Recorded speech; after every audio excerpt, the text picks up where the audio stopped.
Bismillahir Rahmanir Rahim. In the name of Allah, the Beneficent, the Merciful, I bear witness there is no God but Allah, and I bear witness that Muhammad is his messenger. I greet you in peace. Assalamu alaikum. First and foremost, as a Muslim, I want to thank Allah for blessing me to be here this morning with you.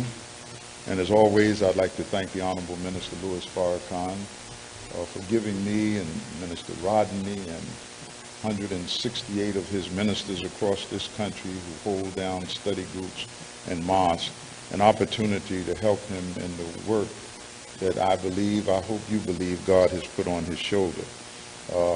I'm honored always to come to Philly. I was invited here to introduce my new book. It's been out now for 4 months, but at the bookstore that I was at yesterday. And I just want to say that going in that bookstore and seeing the energy, Uncle Bobby, he calls it, and Mark Lamont Hill, and I was really touched. I was moved. Then I didn't know, I came in a day early because I've been on the road, so I would get 1 day of rest, but I didn't know that Ilyasha Shabazz, one of Malcolm's daughter, was also introducing her new book. And I sat in her session yesterday, and it was really unbelievable. Brother Captain and I were there, and Brother Eugene, and she did an excellent talk to young people. The name of her book is Betty Before X, I think that's what it is, and it's the life of her mother. And a couple of questions in the audience when it was over, somebody was trying to get her to say something about the nation, how she felt, and so forth. But I pray Allah will continue to bless her. She had dodged that bullet completely, and she wasn't there to attack people. But it was a blessing. I didn't expect it. When I saw her, you know, we embraced, and out of all of Malcolm's daughters, she's the one that I get along with the best. And that's because we've worked together, did a couple of TV shows, and had frank conversations. And when I read her book, Growing Up X, I was really impressed, especially the part about Philadelphia, because her mother, this is her mother's city, and every summer they would come here to stay with their relatives, and what went on. Excellent book. I mentioned it yesterday when I got up to say a word. But I just wanted to tell you that she was in the city. If you get a chance, the captain brought 3 copies, you know, of her book. But the book she wrote, she's narrating the history of her mother. And though people would like to continue this division of 50 years of what happened and keep revisiting it and going back to it, at the root of it, much of it is the enemy who loves to see us divided against one another. Philadelphia is a particular city. I always say that when I come here, because the teachings of the Honorable Elijah Muhammad entrenched in this city, and though there are many Muslims that went in different directions, the thing about it is that Islam has made a change in their life. So my subject today is the strange twist of history. And because history takes paths that you would least expect. Right now, America is in trouble. There's a book written by one of our African giants called Things Fall Apart. This is where America, I put things, I scratched out things, and on my notes I wrote America. And America is falling apart. But right in the midst of this, the strange twist of history is that these brothers and sisters wrote this film called Black Panthers. And it's sweeping America. It's been in all of the newspapers. I mean, the New York Times ran articles on it 3 days in a row. And some people will look at it and say, oh man, that's just a fictional thing. It is. But they chose a name, Black Panthers. And most of these last 2 generations don't know anything about Black Panthers. The Honorable Elijah Muhammad never attacked them and told his ministers, do not attack them. Though when we were young, in the 60s, they had the Panther newspaper. And their whole history of how they developed the Panthers really came from the Nation of Islam. Eldridge Cleaver, when he was in jail, he joined the nation. He became a Muslim, came out, and he joined the Panthers. He did some critique on his membership in the nation, but their 10-point program on the back of their paper. And they had a feeling that we were calling the white man the devil. Well, they could call him a pig. And they didn't have no conflict with that. And we said that Allah was going to destroy America. They said, well, we may get on the curb and try to destroy it before Allah destroyed it. I mean, that was where their thinking was. But this particular film, I talked to my daughter. She went to see it. I haven't seen it yet, but I've been reading the reviews. And Al Sharpton did a review on it this morning. And it's important in terms of the impact. This morning, some commentator on Fox News said LeBron James should just keep dribbling. I don't know if you heard it or not, but by tomorrow it'll be all over the news. And LeBron answered her. You know, in other words, you a sports figure. Don't weigh into politics. That's not your area, you know. You just be a good Negro, sing a song, and play ball. That's all. But when he weighed in on it, it upset her, and she came out on the air and talked about it, because this is a strange twist of history right now. So you got a picture called Black Panthers. Most of the younger generation know nothing about the Panthers, but at the root of the picture is a black hero. And then it's Afrocentric, okay? I saw on the news early this morning people going to see it over the weekend, and it will probably be one of the greatest gross pictures in terms of income in the history of America for a long time. And it's centered around black people. And so, but I saw the picture of the young families dressed in African dress going to see the picture, and it's bringing a level of consciousness that most people don't see. The white man saw it as he put up money and so forth as a way to make income, because he knows that we are movie goers, you know, and something like that. But also he didn't see the long-term repercussions of how this strange twist of history will turn things around. And so the other day I was in Atlanta and I had my grandson. He's 21. Let's see, his birthday is April of this year. He'd be 22 years old. I always remember his birthday because he was born the same day as Paul Robeson. And I took a book out. I took this particular book out right here. It's called The Rediscovery of Black Nationalism. Now, the book was written in 1969. I owned a bookstore in New York, and I ordered a lot of copies of it because it was a book written by a white boy, Theodore Draper. He's since passed away. He taught at Princeton. And I'm going to mention this afternoon at the bookstore. I'm going to go into more details about it. And I hope you will join me. The program is at 4 o'clock. Is it at the bookstore at 4 o'clock? And I'll have you out of there before Maghrib, because I won't keep you there long. But I'm going to talk about it because, to me, it's really important. And the fact that this brother opened a bookstore, and if you ever saw him when he was doing his commentary and question on CNN, I knew when I first saw him, I said, now he's been influenced by the teaching of the nation or some consciousness, because of the way he answered the critics and the way he critiqued what they were saying. So this book came out in '69. My bookstore opened in '69 in New York City, right under the Mosque. And I don't know if I mentioned it here, but I'm going to mention it again. Dr. Abdul Salam and I went in partnership. I was selling books, and I thank Malcolm because he encouraged me in selling books. I started with Quran selling in 1963, and then by 1969, after the mosque was burned down and rebuilt and we were opening the mosque, I wanted to open a bookstore.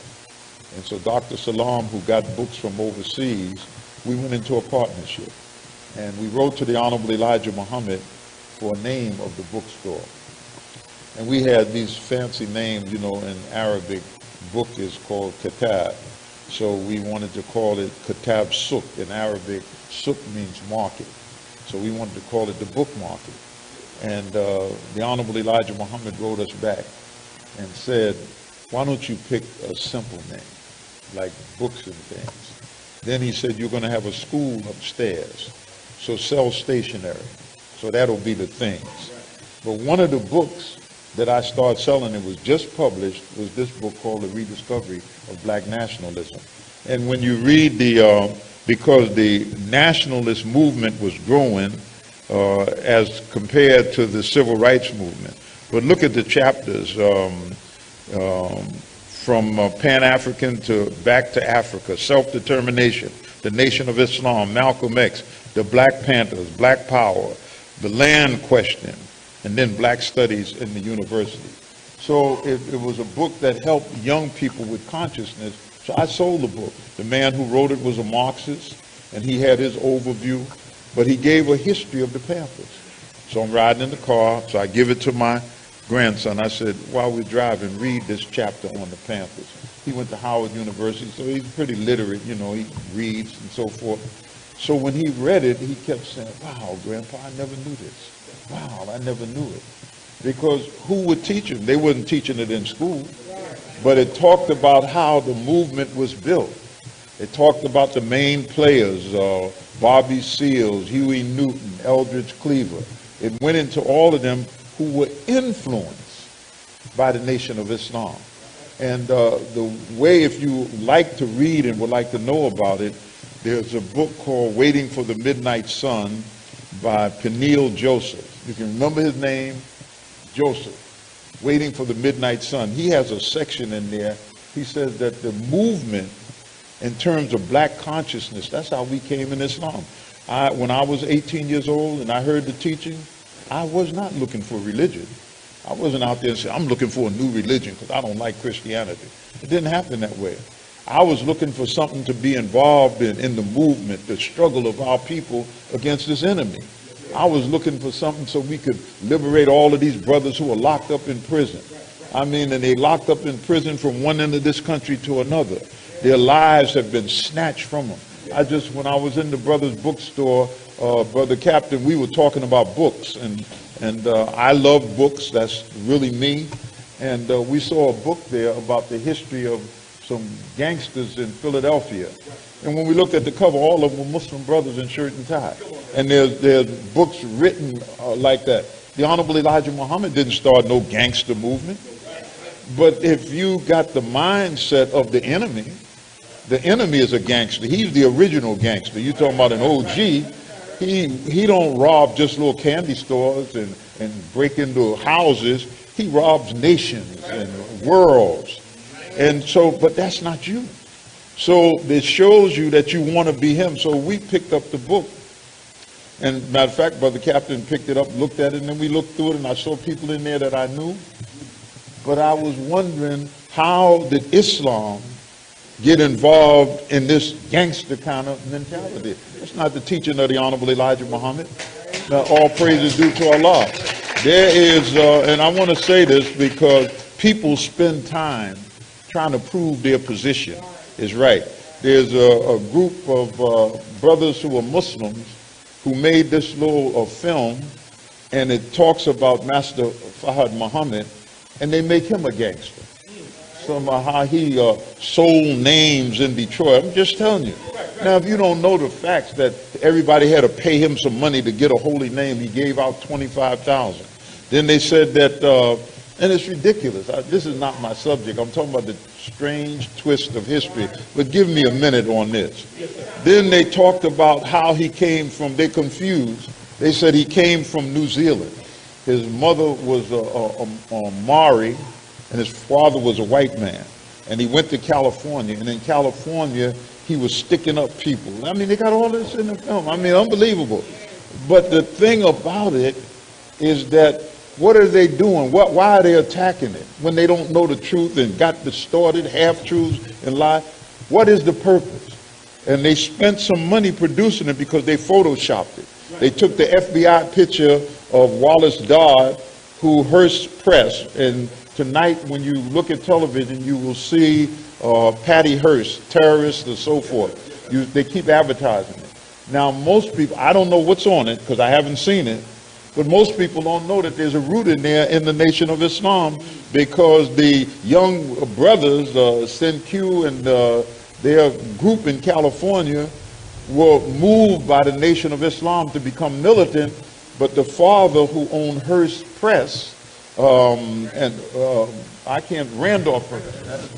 Hearst, he's the one that put out the first story that the Nation of Islam founder was a white man, a criminal from New Zealand. He put it out and then put a picture of it in the newspapers across the country and spread. This is 1963. And so, but now you look at it, what was their purpose? Because the growth of the Nation of Islam, the movement of the Nation of Islam, the conscious level of the Nation of Islam, feeding it to black people in this country to wake them up. So what they want to do is destroy that, confuse you. You don't know which way to go, and you end up being a Negro. So this is why there's if you get a chance, go to the Quran and read Al-Baqarah, the cow, 2:18. It talks about the light that comes around you, illuminated by light, and then you go into darkness. So when many brothers who heard Islam in prison or heard it in the street, and Islam woke them up, gave them the strength to break away from the vices in the world and all of the madness, clean up their drug and alcohol problem, clean up the problems they had with their family, and they become enlightened black men. And say that I will not be a victim of the white man's world that just want to incarcerate me in prison or keep me as a dead black man. That I want to do something different with my life. And so you had to break away with, this is the power of Allah in the center of your life. And so, but the brothers felt that they want to keep a foot in the world of the white man and keep a foot in Islam. See, and that's where the problem comes up. So bringing consciousness to our people. So when I had my grandson to read it, he was blown away. Said how they started and so forth in California and Huey Newton, but he didn't know it. But then he wanted to know, well, how does that relate to this movie that's out, Black Panthers? I give the brothers and the sisters who wrote the script to make a super black hero, I give them great credit. When I read how they went to Africa, and they went to the Mosque in East Africa, and Kenya and Tanzania, and the colors that you see come from Africa, the dress that they put on, they're bringing a level of consciousness about this continent that our people just don't have. Most black people don't know anything about Africa, but this is the strange twist of history, because we got to wake our people up. And now you got a madman in the White House. And so he's saying, make America great again. He means make America white again. And he don't have no love for black people and nobody else. I mean, he's just a madman in the White House. And then the killing in Florida. I was in Florida the day it happened. I was speaking in Miami. And that horrific killing of 17 high school students, and then immediately they want to say that the white boy's crazy. Okay? Immediately, just like the one in Charleston, South Carolina. First thing they say, he has mental problems. And they're trying to clear him now, just give him life in prison, and then probably after he does 25 or 30 years, they'll let him out, say he was crazy, like the man Hinckley who tried to kill Reagan. They locked him up for a while. Now he's a free man. That's what they do to their own people. But we got a case.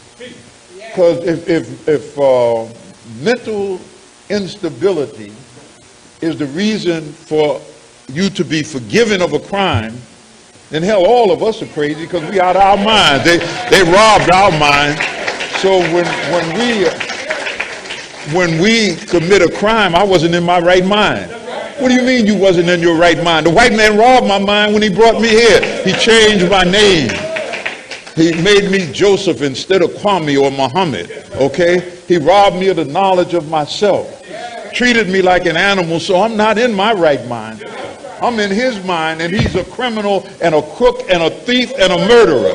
So I'm in his mind. So my grandson, when he read it, his mind was blown. So I'm saying that this film will produce a level of consciousness among our people. Instead of going, I mean, a lot of people go and see it and condemn it and so forth, but the film being put out there like that has a meaning. I was really impressed because when they made Coming to America with Eddie Murphy, they made it a comedy. I mean, it was a joke, you know.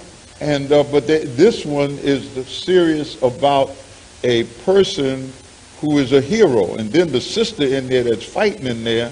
See, all of that. Imagine your little young daughters looking at that and the strength of a black woman and people who can think and do things. This helps to shape them.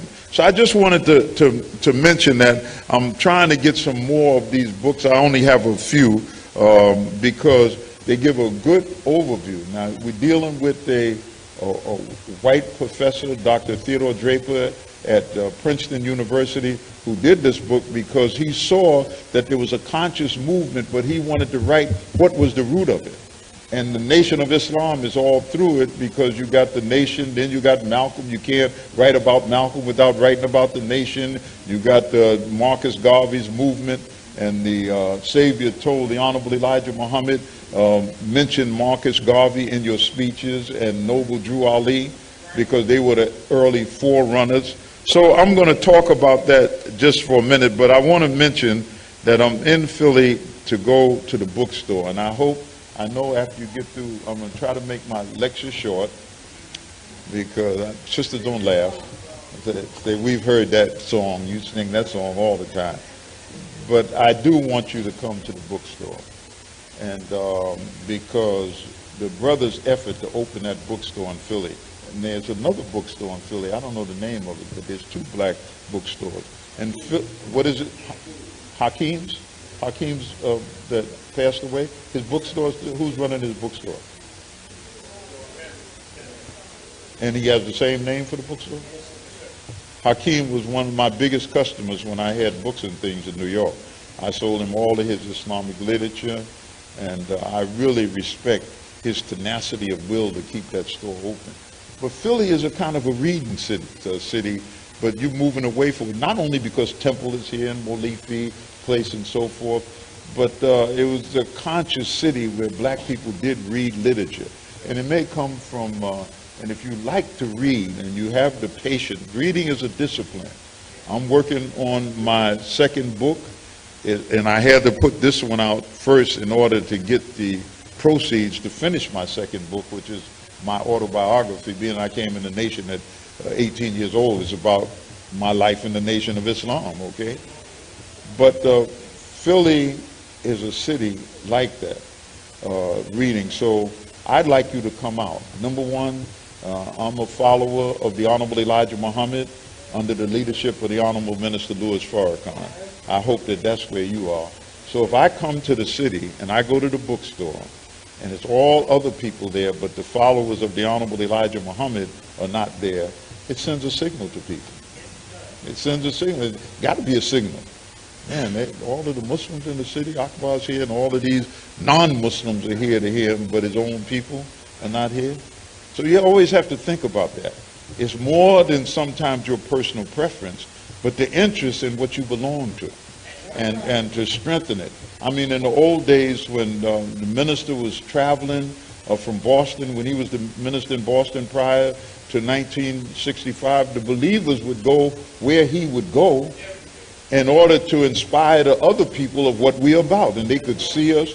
Because I'll never forget my first visit to see the Honorable Elijah Muhammad in June of 1960. He came to New York. And what I was impressed with that day, that Minister Farrakhan took the collection. He looked like he was 17 years old. And he took the collection. But the Muslim brothers and sisters with their families and all of them together, it impressed me to the extent at 18 years old, I said, man, that's what I want to do. See?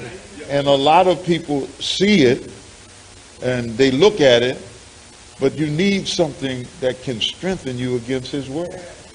And the thing that you need is knowledge of how to deal with his world. And you have to confess, we may not have that knowledge. You say, well, why do you say that, Akbar? Look at the prisons. If you had that knowledge, you wouldn't be locked up in any jail. It hurts me. And you have to understand to go into these prisons and see this massive humanity. 3 million people. That's more than many countries in Africa in the world. 3 million people locked up, and most of them are us. Were we born criminals? There has to be some kind of problem. Is there something that we can do to free the captive believer, to get him out of prison and to keep him out of prison, not to come out of prison, go back in the street? And the lame excuse that the brothers will use if you sit down and talk to them, and sisters, I got to feed my family. You got a job for me? I'm going to feed my family. I don't care what. And you go out, get you a pistol, shoot somebody, rob a house, get busted, and go right back to prison again. So our duty and responsibility, and that's what we have worked for, to reach our people, not to get involved in petty arguments over this and that and, so forth. Get involved in that. Look at the mass of humanity out in the street, that if they just had a little of what you have from the Honorable Elijah Muhammad and Minister Farrakhan, they could change the course of their life.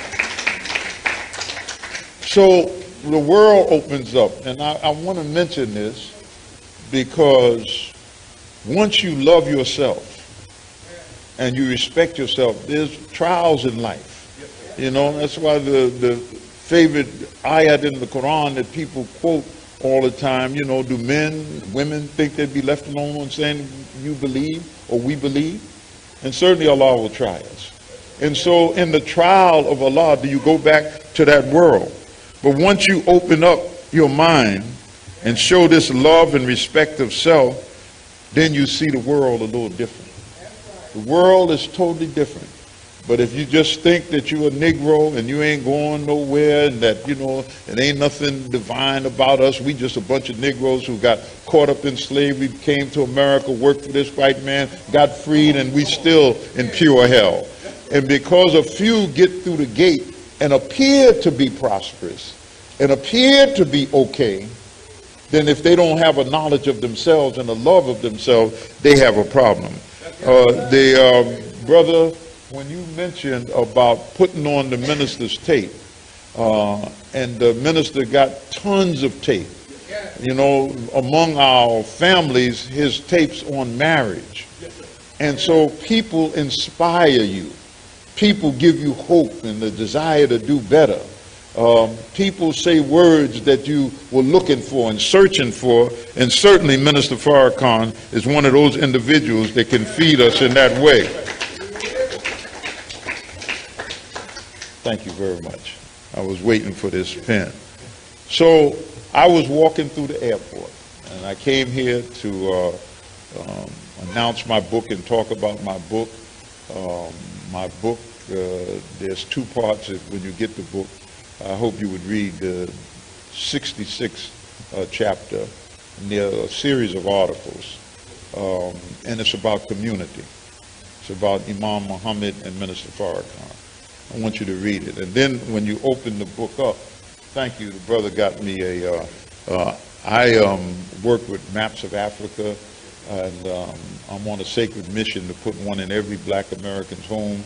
And I get the maps from Africa, and they sold so fast after I got my book out that I ran out and probably won't have any for Savior's Day because of the shipping time from Africa. But I just want to say this. I was walking through the airport, and they were playing some sound of Philadelphia music. And it really touched me. How did it touch me? It touched me because Huff and Gamble, Luqman and Huff, they sat down, and being that I know the brother, I've known Kenny Luqman since 1972. And many people don't know that our Black Family Day, our great Black Family Day in 1974, it was Luqman that helped us with all those. How do you think Billy Paul and all those artists got there? It was Luqman that got him, and he got him to do it for transportation. No artists, do. And but let me. I'm trying not to make my subject long, but I just want to tell you this because you're from Philadelphia, and there's certain things you should know that Islam impacted Luqman's life because he was a Jehovah's Witness, and men. When God blesses you to grow, you realize how much, and women, you need God in the center of your life. And that the things you can't just, I'm going to put God over here in the corner for a minute and deal with this Negro over here, okay? No, you got to keep God in the center of your life. These brothers were geniuses. And what they did is they were sensitive to the time, the strange twist of history. They wrote music that spoke to the hour, see? And this is where the enemy took the young, talented musicians off track when he took them into this debauchery, this gangs and shooting and women and all of that. He took them off track of where we were in terms of our writing music. And our music was, and it's a part of your soul, it was about love. It was about, a lot of it was about my baby left me, I wish he would come back, okay? But it was the kind of music that you wrote. So I was interviewing, I had a radio show in St. Louis, and I was interviewing Lukman for the show. And I'll never forget two of the greatest stories that he told me in turns. Now, here's the city of Philadelphia, the Philadelphia sound. It's gone all over the world. And Saturday morning in most cities, you go to, I don't like the term oldies but goodies, but you go to the old school station, and it's dominated with the Philadelphia sound. Dominated. And then there are many tunes that were written by Gamble and Huff and Bell that other artists sung, and they weren't on Philadelphia label, but they became known. But when I walked through the airport and they were playing the tunes of Gamble and Huff, it made me feel good inside, because their music opened up a whole new world to them. So in that interview with Lukman, I was asking him about Me and Mrs. Jones. It's a beautiful tune now. Billy Paul, okay? And God bless him and the impact that he made. They even turned that tune into strings. You can go get string music, and you can Google it, pull it down on Pandora, one of them, and say Me and Mrs. Jones in strings. I mean, you would love it. So I said, Lukman, how did this tune come about? What inspired you? Because writers are inspired, okay? And he told me the story. He said Huff and I were working on some music, and we would go to this particular little restaurant where we would take a break at, but every day we would see this brother or sister, one would arrive first and take a seat. Then he would come in and take a seat, okay? And he said, and we were over there, doing our thing, but we looked at them, and we could see in their eyes that these two individuals really loved each other. You could see it, just the sense of it. And then when the lunch was over, they wouldn't leave together. He would leave, she would sit there for a while, and then she would leave. So that's how they came up, Me and Mrs. Jones. We got a thing going on, okay? We got to be so careful, okay? So that's how that tune came up. I said, wow, Kenny. But that's the creative genius in it. Then another tune I asked him about, because at my family reunions, we always played Family Reunion. I mean, that's like the theme song. I said, and how did y'all come up with that? He said, we were in there, we were busy working out a tune. They're artists, they're creative. They asked God to help them with their creative genius, And we were writing a tune, and this brother came into the lobby right down here on Broad where they had their office. And he said, Mr. Gamble, I got to see you. I got to tune you. I know you'll love it. It's, please just listen to it. And Kenny said, I told him that not right now, brother, not right now. But he wouldn't. He was just persistent. He stayed there. So Kenny said he went back and he told Huff, got this brother out here, man. And the brother said, please, y'all got to see. I'm just coming back from my family reunion, and I want to talk to you about a tune. The tune wasn't Family Reunion. And when he said, I just came back from my family reunion, then Huff and Gamble said, let's try something on Family Reunion. And in 20 minutes, they wrote that tune. Really, and one of my favorites, I know the OJs did it, but Lou Rawls, when Kenny had Lou Rawls and Lou Rawls did it, because that mature Lou Rawls sound, but I'm just saying that, and I'm saying this to you because that same kind of genius is in you. You got to know that everyone has a unique quality. But you got to nurse that quality. You got to do something with it. Life is so short, you know. I was here before. I'm violating something that my family tell me not to do, but I have to do it because I'm thankful to the Honorable Elijah Muhammad that he taught me how to eat to live. I'm 75 years old. I'm 75 years old. And even though I've had some health challenges, I'm still around. I can still climb in and out of those planes, you know. And right now my brain seems to be clicking all right. I don't know what it'll be tomorrow, but my point is the strange twist of history. And you got to do whatever your song is, you sing it, okay? You have to be the one who witnesses the power of Allah in your life, and you have to testify to others. They say, why do you belong to the Nation of Islam? It's like a cult movement and so forth and so forth. You got to tell them that move on what rocks your boat. The Nation of Islam rocks my boat because it pulled me out of a world where I was in serious trouble. So you do what rocks your boat. It says you have to sing your song, okay? So you have to do what you have to do, and let me do what I have to do. But I have every responsibility to share the beauty of what it did to me and what it did for me. And that's what Muslims have to do. I just got a few more pages. Just bear with me. Bear with me for a minute. There's what you call repair. You know, people, sometimes when they go to therapy, they say, I'm going to repair, okay? Because evidently something is broken down. Something is not functioning right. In many families, this is the strange twist of history. Many families have problems. And problems come up. They're centered around money, a lot of it, okay? Money that you need. You got children going to school, to universities. You need money to keep them in the school.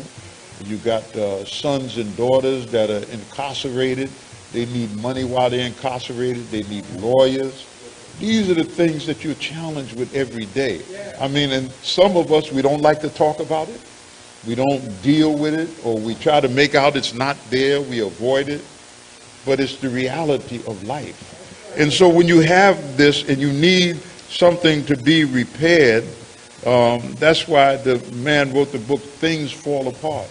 In the life of individuals, things fall apart, so you got to get on a path that will keep you on what the Muslims call the mustaqim, the straight path. And you can't let things pull you off that path. You got to keep your eye on the goal. And you're challenged every day. You're challenged with your family. But you got to keep it going. You got to keep building and repairing. This is an important aspect of your life. And so as you move forward, these are things that you have to do in order to keep your life going. Now, I want you to just take a minute and look at what's happening in America. Look at what's going on from the White House down.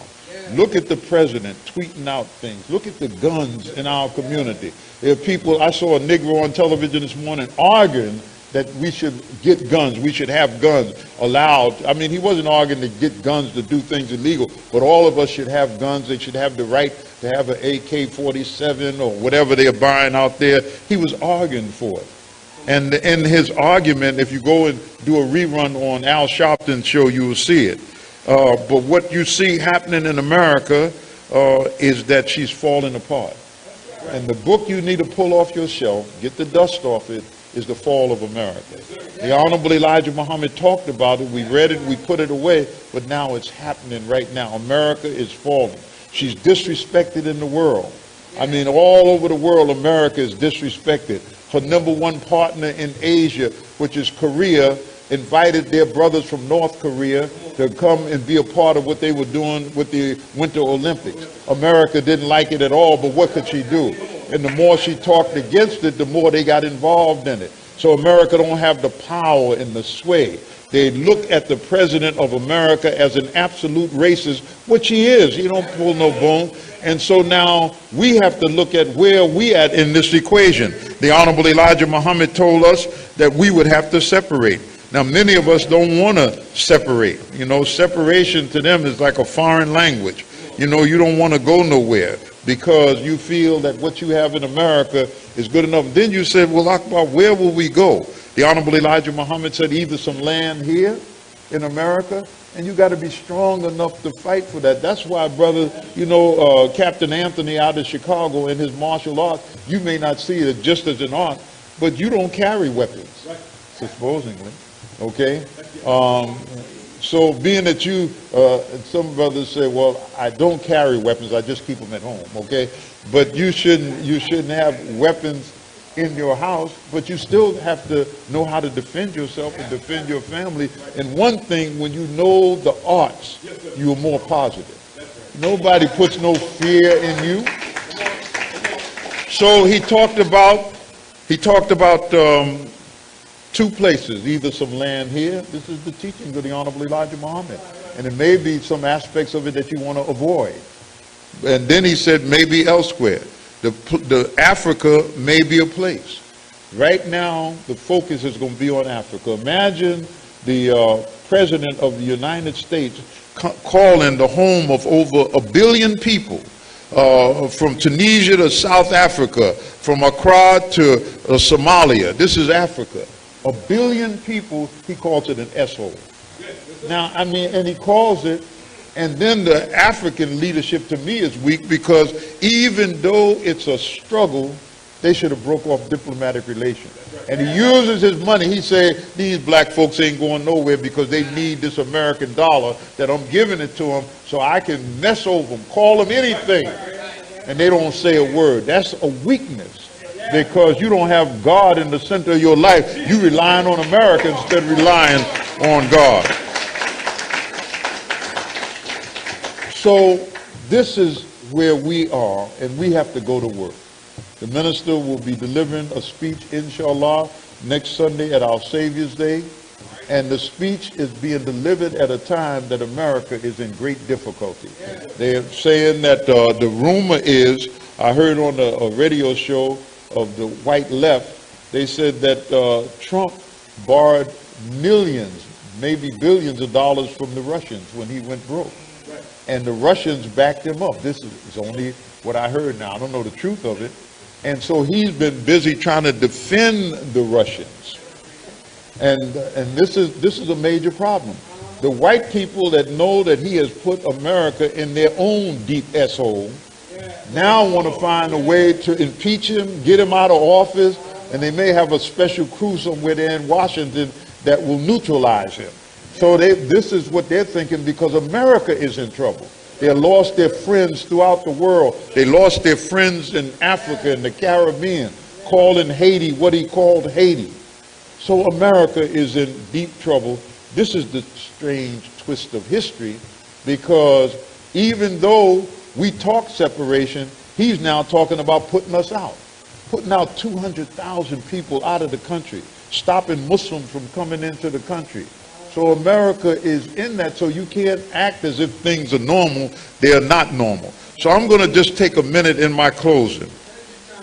The strange twist of history. We have to go back to, where did all of this start? When Master Akbar Muhammad came to America and began to teach, he went after the people in Detroit, which the Depression had put a lot of people out of jobs. But he began to teach the religion of Islam.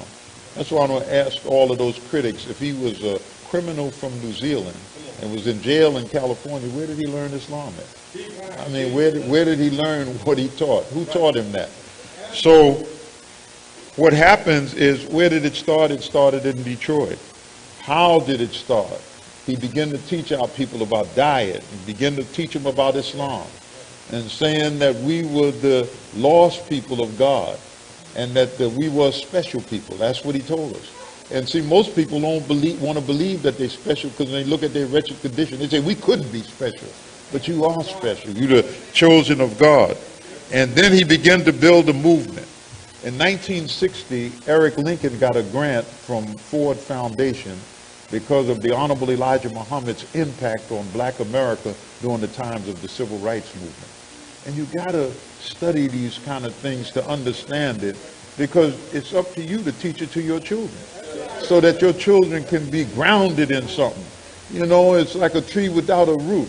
So when he began to teach, he began to pull people out of the terrible condition that they were in.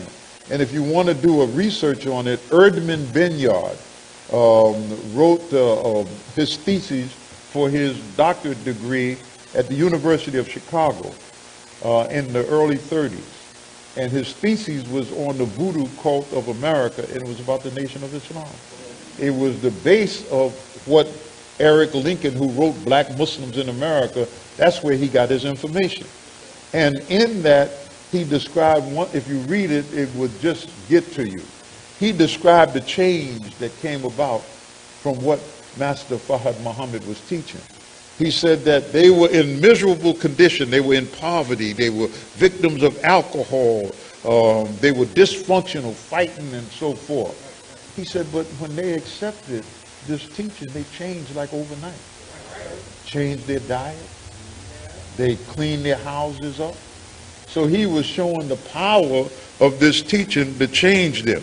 And Eric Lincoln, his grant from the Ford Foundation, wanted to see what made it that these people were attracted to the teaching of the Honorable Elijah Muhammad. Now, he wrote it that if we made America balanced and accepted people and so forth, you wouldn't have black Muslims. But Malcolm did it different in his research, as he used to teach, in the Rising Tide of Color by this British man who saw that there was an appeal in Islam to black people. And this is a white European. And that when they heard Islam, it seemed to stir, he wrote, the militant nature in the black man. There was something that appealed him. And he was absolutely correct, even though this was in the 20s. He wrote about this because they were talking about the impact of the colored, as he called it, people rising throughout the world. But he took Islam and black people and wrote about it. I think the book is reprinted. But there's something that stirs the nature in the black man and black woman. And if I had to dissect it, because millions of us came to America as Muslims in the holds of slave ships. Okay, millions. It wasn't just a few, but we never believed that. We believed that we were in the jungles of Africa, somewhere in West Africa, hanging in trees. We didn't have any language or knowledge or culture.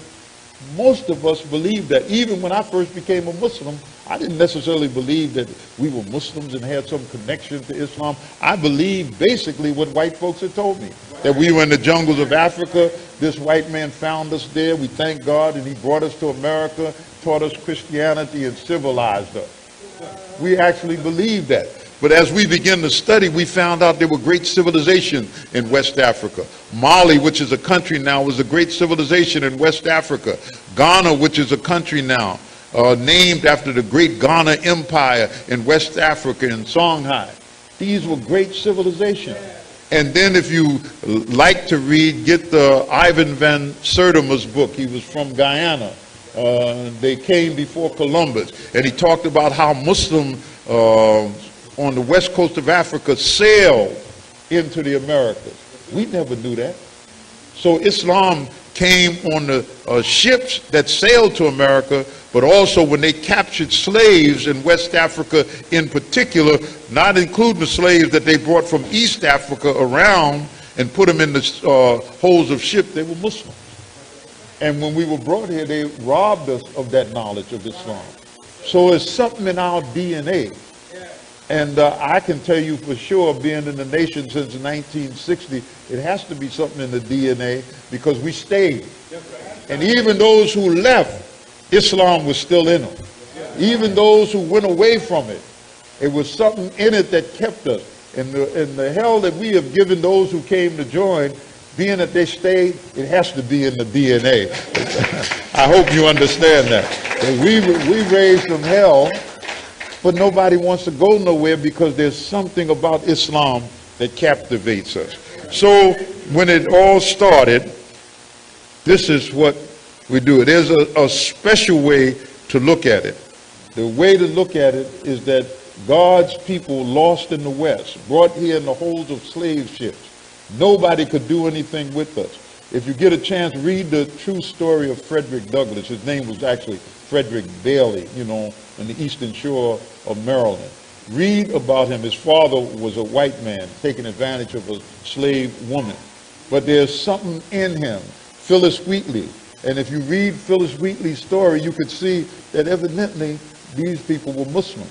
If you read another book called Journey into America by a Muslim named Akbar Muhammad. He's a Pakistani Muslim former ambassador. He wrote 2 books, Journey into Islam, Journey into America. He went all over the country and he found the roots of Muslims that came to America in the offshore of South Carolina, Georgia coast, the out islands.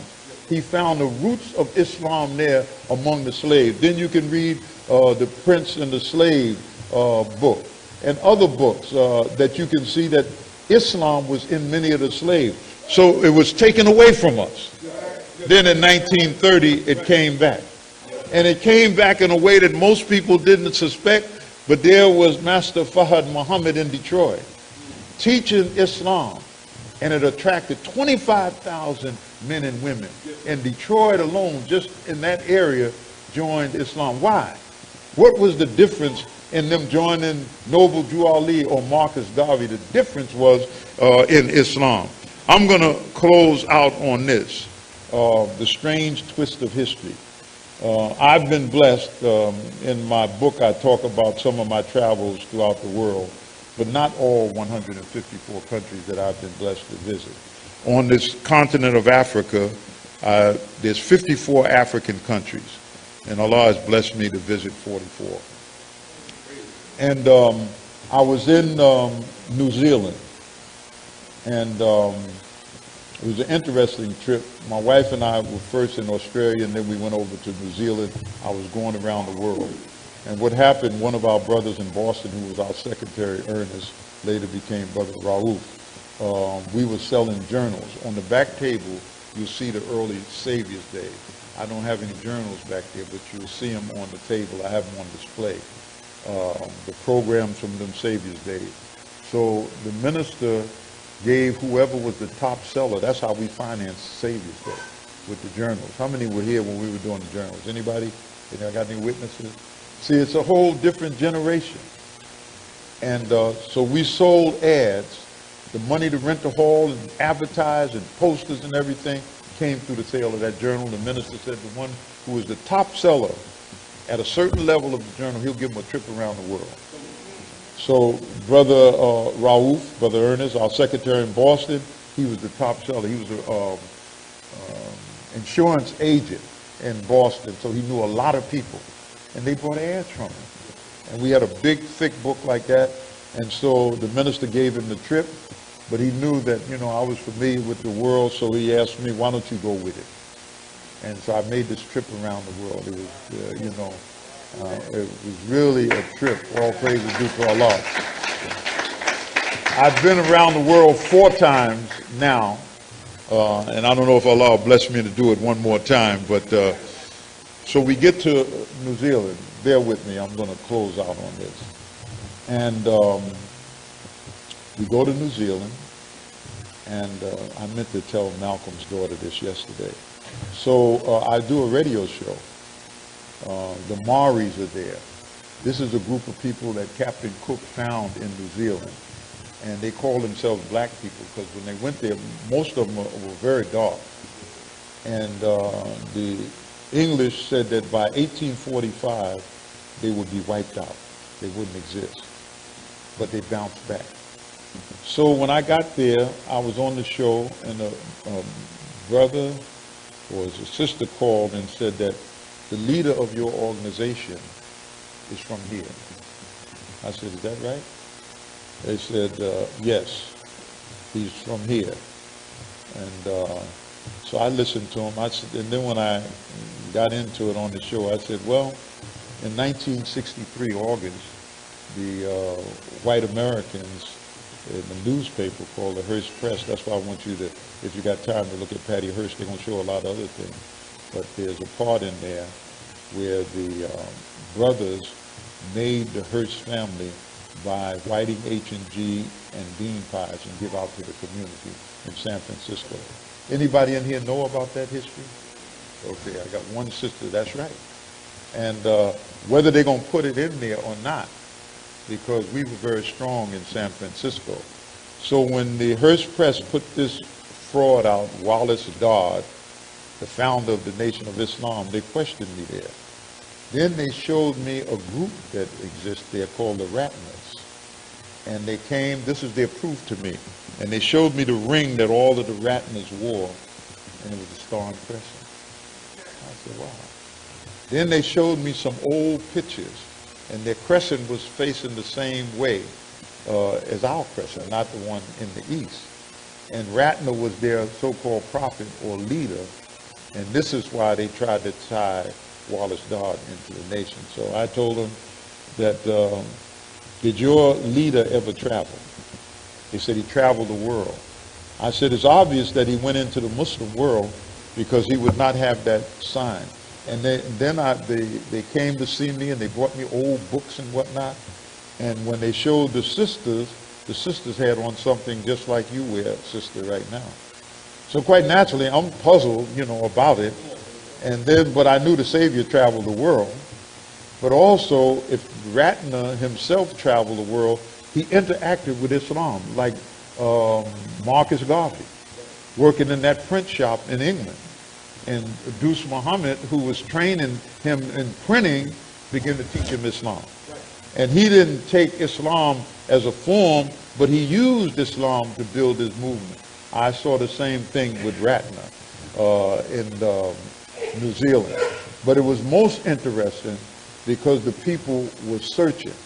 And one of the lawyers there who had to defend the Maoris, it's just like in America. If you go to New Zealand, the jails are packed with Maoris. And they are the indigenous people there. The lawyer who has to defend them, he didn't know what to do with them until he read Malcolm X's autobiography. So he made every one of the people that he was a public defender, that he had to serve, their order was to read Malcolm's autobiography. Because the first part of that biography is really good. It's just that when he died and they start twisting things and attacking the Honorable Elijah Muhammad in the end, especially in the ones that they reprinted. But in the book, it talks about somebody going to jail. The Maoris in New Zealand are in jail. And in jail, Malcolm heard something that turned his life around. Instead of becoming a liability to the black community, he became an asset. And it was the teachings of Islam. But in that DNA that we're talking about, perhaps it was there all the time. The Islam was there, and it took the right circumstances to bring it out. The strange twist of history. Thank you. May Allah bless you. Assalamu alaikum. So, brothers and sisters, I'm going to open up, as I always do, for a few questions. And then I want to mention on the table in the back, I have my book for sale. And in order for me to complete my autobiography called Traveling Through Life in the World, which inshallah I hope it will be out a little before Savior's Day next year. And it's about my travel in Islam, the death of Malcolm, Minister Farrakhan coming to New York. For 10 years, he built that city. Our chief competitor was Philadelphia, but the Quran says, vie with one another in righteousness. Okay, I hope you understand that. Because if I go to a store owner in Philly and tell them that this is your quota, 300 papers, and the store owner next week he only sells 50 papers, and you come back, you say, no, those are your papers. Pay for them, okay? That's not vying with one another in righteousness, okay? And so those who understand, you understand. Those who don't boggle your brain down trying to figure out who's on first, But vie with one another in righteousness. And that's what we did in New York. We're getting guests to come to the mosque, which is our main mission. One word a brother or sister could hear, they in the street, they come in here and hear something. And as Trump said to black America, you don't have nothing to lose. I always say that, try it. If you come in here and join the nation, come to MGT, sister, or an FOI, and you got all kind of things bearing down on you in the streets of Philadelphia, try it. And when we get on your last nerve, the same door that opened to let you in will let you out. Don't believe the hype. Man, you join them black Muslims, you can't get out of there. And them Negroes is crazy. See? You're a grown man. I fear no one but God. I fear no one but Allah. So the book, I took all of my articles that I wrote, especially while I was in Africa. And there's some articles in my book that touched me. My love of Africa, because when the minister sent me there, I really didn't know what I was going to do. But for those 12 years, I traveled and I learned, and the appreciation for the struggle on the African continent. I was blessed. The minister allowed me to organize all of his world tours, the countries we would go to, the leaders that we would meet, and it was a blessing. On the table back there, you'll see a picture of President Rawlings and his wife on the front of the Chicago, I think it's the Chicago Tribune, or one of them, and how the minister cultivated a relationship with him that's really a brotherly love. He loved the minister, and he still loves the minister. So my book is all of these different articles about slavery. Wednesday they will have a press conference in Washington led by Imam Abdul Malik. That's the brother that took the minister through the Hajj, at the Washington Press Club, denouncing slavery in Libya. And I have two important articles in my book about slavery in Africa. So the book is there. If you purchase a book, I can autograph it for you. If you get a book autographed, this is just for your information as time goes on. I learned, being in the book business, in the industry, that if the person just autographs the book and not put your name in it, and that person happens to become famous or well-known one day, the book is worth double. Like when you give it to your grandson and say, I got this book, you know, perhaps one day maybe I'll become famous and you have that autograph and then you get more for the book. But if you want your name, I'll be happy to put your name. I just want to tell you that I learned that from book collecting. Matter of fact, the book collector, one of the major rare book collectors is here in Philly. I came and see him because I have some rare books. I got one right here. It's called The Fringe of the Muslim World, written in 1926. Now, a lot of these books, The Rising Tide of Color, I think, was written in 1929. The Preaching of Islam by Arnold, another Englishman, is an excellent book. It shows how Islam spread in different parts of the world. Written, these white folks study Islam. Anybody ever heard the name Bernard Lewis? Anybody in here? Bernard Lewis, look him up, Google him.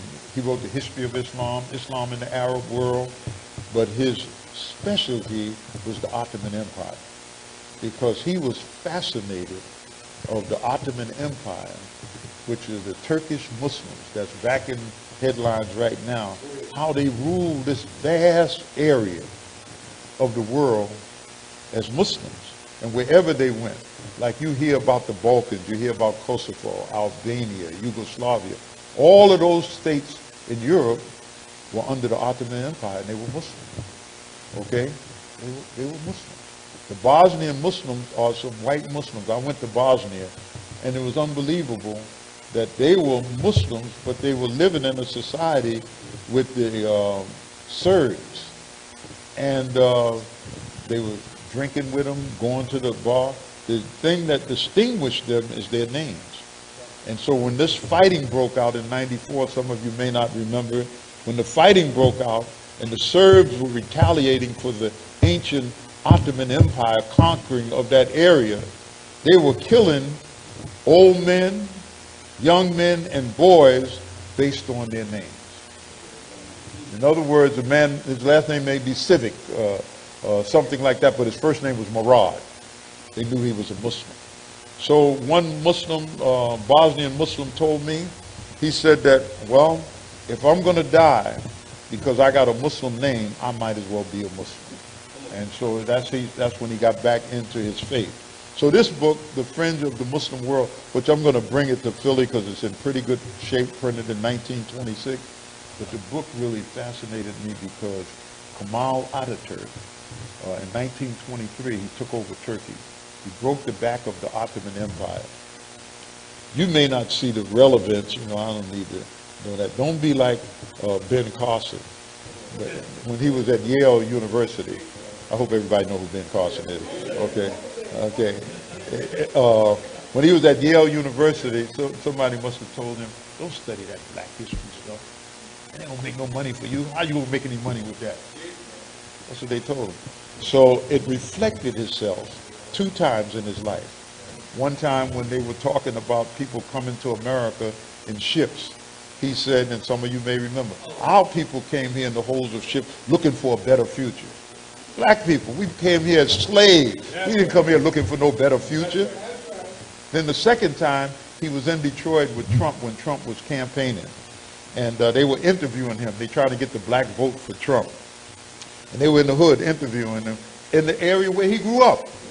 So he's in the middle of the interview. He said, my bags. Where's my bags? Where's my bags? And what he was saying to the world, I'm here with these Negroes. I got to look out for my bag. See, so don't be like that. Your knowledge of your history is your roots. You understand? Your knowledge of your history gives you the ability to look the white man or the white woman in her eyes and say, hell no.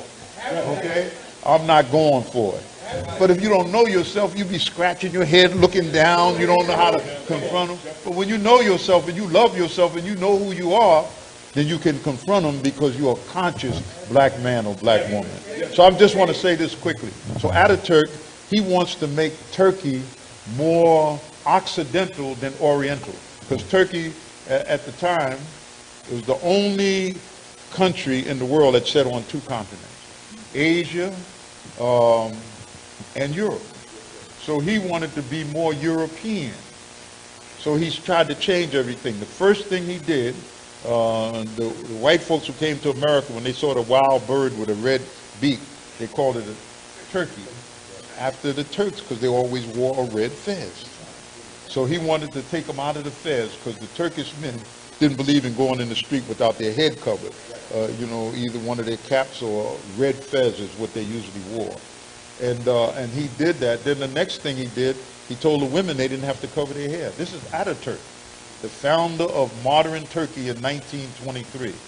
See, he was trying to be accepted by the Europeans. And that's what he did. And the women couldn't come to grips with it. Then the last thing that he did, the Turkish language was written in Arabic characters. Okay? Like many of the African countries, especially in this area right here, because of Islam spread down, the language was Arabic, but they used the Arabic characters to speak the African language. So he wanted the Turks to use the European characters to use their language, and that's why their names ended up messed up. Like, anybody know how you say Muhammad in Turkey? Mehmet. That's not the way you say it. The word is Muhammad. But in trying to make them more European and accepted by the European. And so they're going through that struggle right now. I'm just talking about books. Then there's another book, and what you could do, if you got a little time, and you could break away from Netflix and all of that madness in movies, go on YouTube, and there's a man named Gary Wills. He wrote a book, What the Quran Meant and Why It Matters. Unbelievable.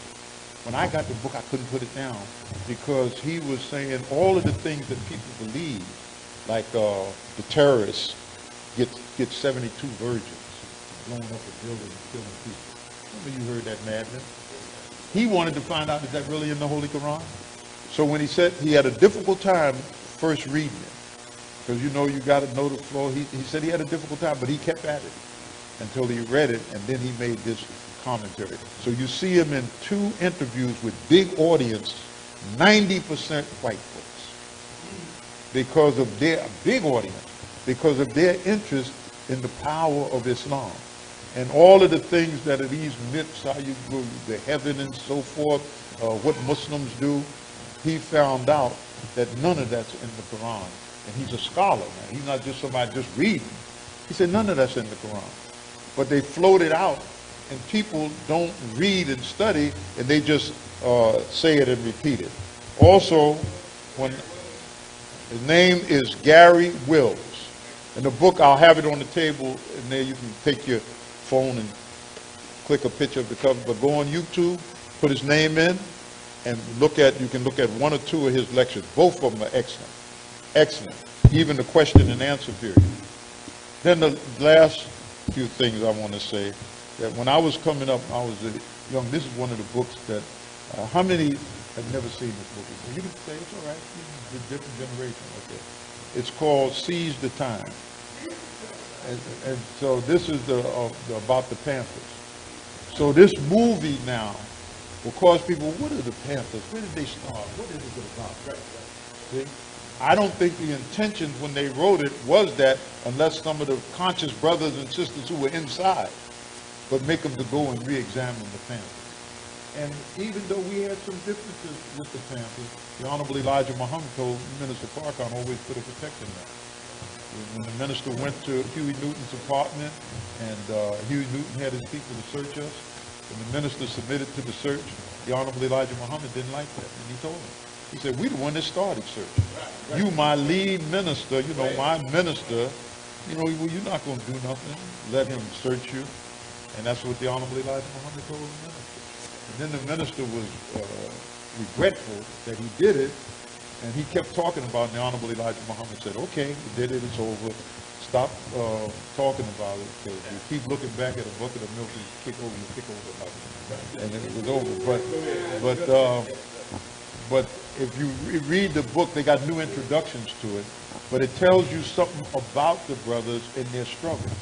And then when the FBI had a kill order on Panthers, right here in Philly, and the thing that they did, they had to humiliate him because these were strong brothers. They didn't fear the white man. Who got rid of that fear that we had of white folks? The Honorable Elijah Muhammad. That's right. That's right. And they had no fear.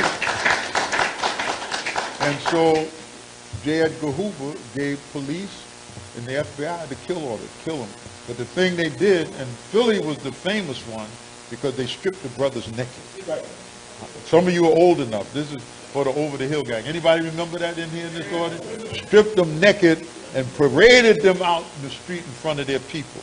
That was to humiliate them, to rob them of their dignity. See, a man, when you strip a man or a woman naked, you're like robbing something from them. And they went through that.